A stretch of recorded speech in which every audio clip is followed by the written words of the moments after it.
Howdy gamers, let's talk about the runes for Zyra's support. Coming into Season 10, Zyra feels pretty good as the Aftershock supports are a bit weaker and a lot of lanes that you can pick her into, whether it be Enchanters supports, the melee supports that are weak such as Braum, Tom Kench, or even the other mage supports.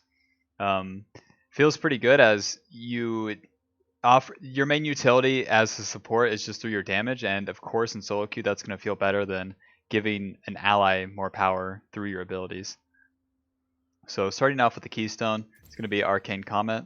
Arcane Comet, whenever you damage an enemy champion with an ability, it shoots a comet at them, basically just like this little circle that deals damage to all enemies hit. With Zyra's Q, it's not guaranteed that the Arcane Comet lands, but it's still kind of likely, and then with her E, it is guaranteed. Her E plus her ult also guarantees it. The interesting thing with Arcane Comet with Zyra, though, is whenever you deal damage with any ability, it reduces the cooldown of Arcane Comet. So Arcane Comet's cooldown is 20 seconds, and then that gets lower per level. And with Zyra, whenever you're landing your abilities and then your plants are dealing a lot of damage, then it's pretty likely that you're going to get multiple Arcane Comet procs off during a fight, and then just therefore more damage. So throughout the laning phase, it's mostly just to add to your poke damage, but then come mid game, it can deal more AoE damage on top of Zyra's already pretty high base damage abilities. Very nice keystone for a mage support. Second rune's going to be Mana Flow Ban. Hitting an enemy champion with an ability permanently increases your maximum mana, so again, hitting your ability, and then this gives you up to 250 mana. So this is like a Sapphire Crystal for free, which again is really solid for Zyra. If you play Zyra in a particular way, you don't even need Mana Flow Ban, but having the extra mana does help you to actually be able to like have the mana to just spam more Qs throughout a fight, and then therefore just deal more damage. Because in like extended laning phases or extended fights or the chaos of solo queue, like having the extra mana does just help like in all general situations. If you need to, let's say if you're playing into Karthus jungle or a double mage bot lane like Syndra, Xerath or something, Nullifying Orb's fine to run. But if you're not playing into those matchups, you don't even have to worry about it. Nimbus Cloak, not so useful. Third rune's going to be Absolute Focus. While you're above 70% health, you gain bonus adaptive damage, aka more ability power. With Zyra, you're usually playing backline, especially mid game, so it's very likely that you're going to be above 70% health, and then just having more AP just gives you more damage for free. And getting the AP from this, like per level, is pretty good. You are going to cap out around level 11, but just having free AP from the start and then at all stages of the game is just pretty generally useful. Transcendence isn't a bad rune, but with Zyra, like other mage supports or enchanter supports get a lot more value out of Transcendence. With Zyra, it's more so just how much damage you deal in one full rotation of your abilities versus getting multiple Qs off. Fourth rune is going to be Scorch. Has pretty good synergy with Arcane Comet. With Scorch, whenever you damage an enemy champion, you're going to deal a little more damage, and then this is on a 10-second cooldown, so effectively every time you're going to look to poke with your QW, then you're going to be able to deal more damage. So Arcane Comet plus Scorch plus Absolute Focus is going to give you a little bit more damage. And having damage for free as Zyra, or as any mage support, is like really what you're looking for with runes. It's not so much like how hard you can scale, it's more so like just how many stats you can get for free or how much damage you can deal. With Zyra, her AP ratios aren't that insane, so to get the damage, like just to get more free damage numbers just from the Keystone and then from Scorch is pretty nice. And then your build early is going to probably be a lot of Magic Pin or Leandries, and then also we'll just add more damage to Scorch and Arcane Comet. Secondary runes I'd recommend is Domination with Ghost Poro and Ultimate Hunter. With Ghost Poro, whenever you place whenever your wards expire, they leave behind a Ghost Poro, which is effectively like a ward, which grants you vision for another minute. So it extends the duration of like a ward kind of, but whenever an enemy walks into the area that is warded, usually a bush, then the Ghost Poro goes away.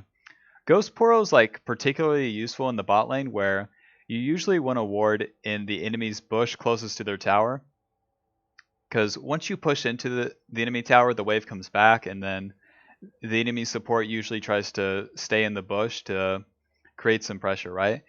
If you have a ward in that area or a ghost poro, then even if the wave's pushed into you or pushed away or you're pushing into them, you're still going to have vision of if the enemy support's there or if they were there, if the enemy jungler is like ganking the lane or like trying to sneak into the alcove or something. It extends your vision for a bit. And then whenever you spawn a ghost poro, it gives you bonus AP, and you eventually get up to 30 ability power from this, which is super solid. For support, you get 30 ability power from this. You get you get a bit of ability power from absolute focus, and then all the AP you get from the support items free. And then if you build Sork Pin boots and then Oblivion Orb, it's just all the magic pin for free too. It's so solid. And then with Ultimate Hunter, your ultimate goes on a 5% or your ultimate gains 5% reduced cooldowns, which is kind of generally useful. You have to stack this up a bit for Zyra, but it's not so hard to stack it up where every bounty stack you get 4% more reduced ult cooldown, which if you kill the bot lane once, that's 8%, and then any fight you win where you kill the top side, then you're going to get the reduced cooldown as well. Zyra's ult is really impactful, but it's on a really low, or it's on a really high cooldown, so that's why this rune that's like not the highest value still works out, because you're the support and you don't really have to be like super impactful at all stages. So using a rune to just have the ult up more often isn't that like you're not exchanging it for something that would otherwise be like impactful at all stages. So pretty solid rune, and if you get a Cloud Dragon on top of this, it's like Zyra's ult cooldown matches like even the lower ult cooldowns in the game. So you can fight all the time. Anyways, adaptive runes is going to be adaptive force, and then armor.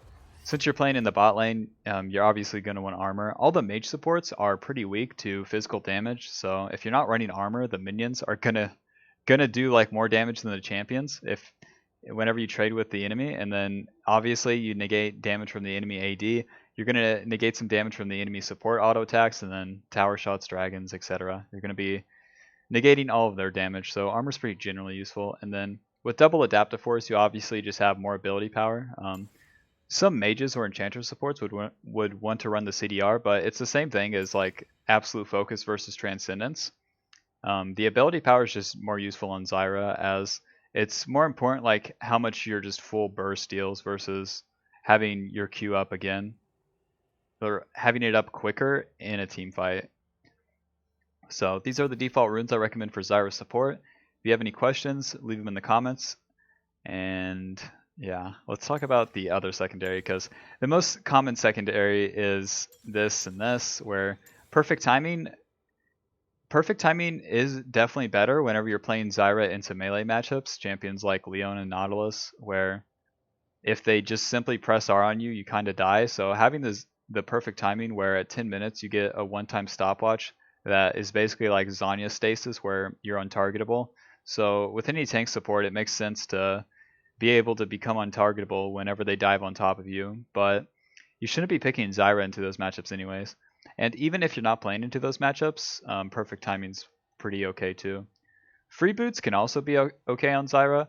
The thing is with Zyra, you can also just buy Sorkpin boots first item.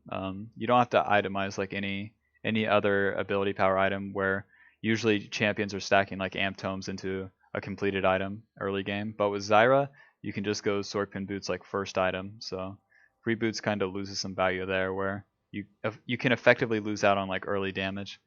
But if you're playing to scale into the mid game, then free boots gives you the value of you don't have to buy boots, so you just save 300 gold as support, which is very solid. And then with biscuit delivery, you receive a biscuit every 2 minutes until 6 minutes, and then the biscuits restore 10% of your missing health and mana, and then consuming a biscuit or selling it permanently increases your mana by 50. So this gives you a bit more mana, which is okay, and then it can give you a bit more HP and mana throughout the laning phase. But Zyra like doesn't need these. That's the thing. That's why I would definitely prefer like this and this, because like if you're playing into losing lanes, just play passive anyways, you know? Lose your tower and then rotate mid, it's fine. But with these and these, you do just make laning a lot easier, but you lose out on scaling. You like definitely lose out on scaling by not running these two. So that's the only rune variations I'd recommend for Zyra. Anything in the precision tree is kind of unrealistic. Cut down being the most realistic, but you're not trying to deal damage to tanks on Zyra. You're trying to like damage the enemy carries. And then with Resolve, it's like you could run this and this, but that and that versus this and this, no thanks. It's like a lot of effective health versus just more damage and then more utility by having the ult up more often. So yeah, again, if you have any questions, leave them in the comments. I answer literally every question. And if this video helped you, leaving a like helps me. And if you're interested in some support gameplay, check out my Twitch. It's twitch.tv/SawyerNelson. I'll be streaming once season 10 starts. Links in the description. I'll probably be playing Zyra. She's too good. Deals too much damage. You shit on champions like Irelia and Akali that have to dive. Alrighty. Hope this video helped. Zyra's my girlfriend. If you could just not talk to her, that'd be great.